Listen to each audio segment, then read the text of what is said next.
How to make Roblox controls bigger on iPhone.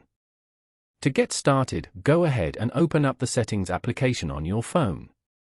Once you're here, scroll down and tap on Display and Brightness.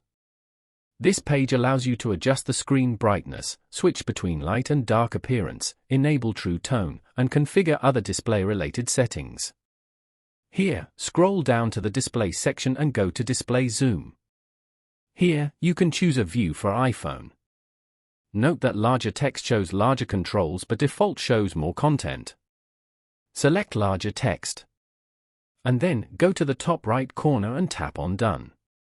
All the apps and text on your phone will now become larger. Following these steps, you can easily make Roblox controls bigger on iPhone. Thank you for watching. Please leave a like if this tutorial helped you, or leave a comment below if you have any questions related to the video.